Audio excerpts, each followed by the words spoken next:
want to these smart motorways. Never been a fan. Don't understand how they have survived or how they were constructed and given the go-ahead, the green light, despite their, nobody seemingly asked very, very simple questions like, hold on a minute, are you saying that we're going to have a motorway where if you break down, there's going to be nowhere safe to go? For maybe 15, 20, 25 minutes or ever.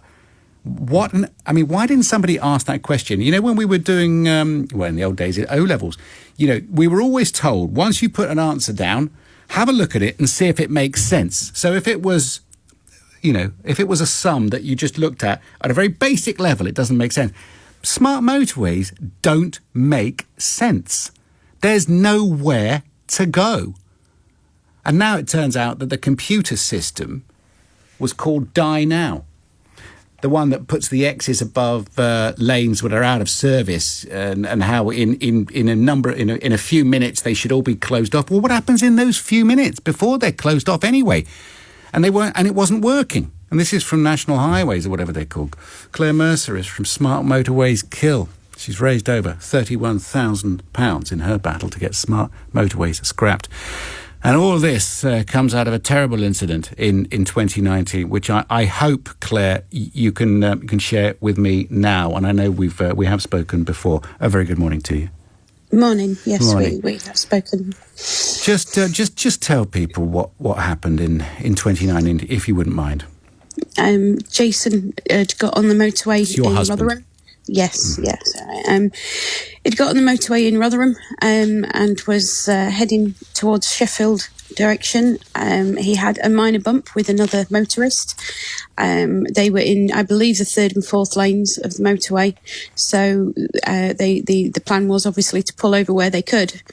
They were right at a sign that said no hard shoulder for 4 miles. Yeah. And 2 years ago, we knew even less about smart motorways than we do now. I don't think that Jason even knew what a smart motorway was in terms of, to the same level that everybody else did. They just thought it was fines and cameras. So we can see from camera evidence that they drove on for quite a while to try and find somewhere safe to pull over, and they couldn't find somewhere. So, and it's your duty to stop from an accident. It's a legal obligation. So they pulled over where they could, but the crash barrier stopped them getting right out of the live running lane, the first lane, and they couldn't get over the barrier themselves, like Highways England or whatever they're called this week tell you to do. Yeah, National Highways. Yeah, so they couldn't get over the barrier because there was a 30-foot drop onto a slip road below. Oh. And so they were stood by the side of the road, talking details and swapping information, and a lorry ploughed into them and killed them. Yeah. It's a terrible circumstance, and you've been motivated by that to run this campaign. How are you getting on with your campaign, Smart Motorways Kill? Well, we're doing really well. I mean, it's the campaign seems like it's quiet at the moment, but that's because we're basically just now relying on the legal side of it, and legal work just takes forever. It's just grinding away slowly in the background, and we're waiting for the lawyers, we're waiting for the police, we're waiting for the barristers, because we also pushed for corporate manslaughter, because that was not forthcoming. We really did have to push for that. But to me, that seemed almost more important than the judicial review, because we're bringing a judicial review as well to take the government to court to get smart motorways banned. But, I worked in industry, and, my boss used to say to me, you can't do that. If that goes wrong, it's me that ends up in jail. Yeah. So why, if there's an accident in a factory, which is an accident, why is it not the same out on the roads when Highways England purposefully removed the hard shoulder? Yeah. Like you said, it just doesn't make any sense. Yeah. It doesn't make sense on paper, and it doesn't make sense in practice. So why was it done?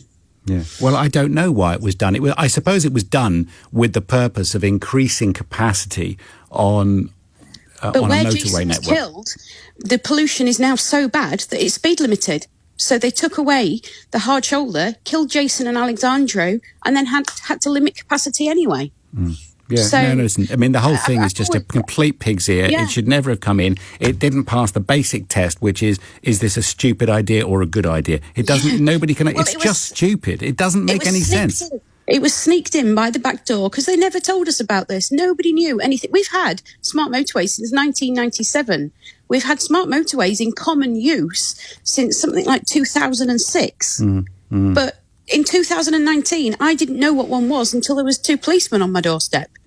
You know, and it just, and now we're finding just we all, the papers get a lot of contact. I get a lot of contact just telling us this doesn't work. This doesn't happen. That's not true.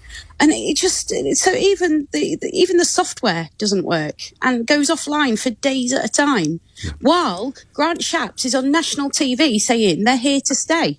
Yeah, I don't and they're really. the safest road in the world. What are the chances of a deconstruction of smart motorways, and how much more of a rollout of these things is there?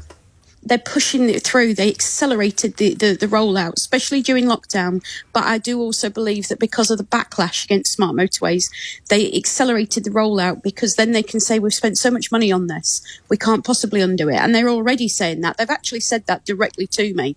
We've spent so much money on this. Yeah, we've gone too far. We can't stop now. Yeah, exactly. But that's, you know, one person's life is worth more than the amount they've spent. But what about the 50 to 60 people that have already died? Is that how many it is? Yeah, it's up to something like 58 that can be directly attributed to smart motorways. And at the moment, there's only a few hundred miles of it. But by the end of this year, they want hundreds and hundreds more of it. And then you get Grant Shapps saying it takes 7,000 football pitches of land to do it. No. We shouldn't have been extending the motorways in the first place. 20 years ago, we knew we were in climate crisis, and we shouldn't have even had this idea. And now we've had a pandemic that's put most people at home. So we certainly shouldn't be. We keep saying we've got to take climate crisis seriously, and we're going to do this, and we're going to carbon offset that, and do that. And then we're extending the motorways. We're extending every single motorway in the country. That's just absolutely ridiculous. That's true, Claire. Thanks again for talking us through some of the detail of that against a backdrop which was deeply tragic for you. Claire Mercer from Smart Motorways Kill. She raised over £31,000. Have a look at her campaign. Her battle is to get smart motorways scrapped. Her husband Jason lost his life on the M1 in 2019. 8:45 is the time.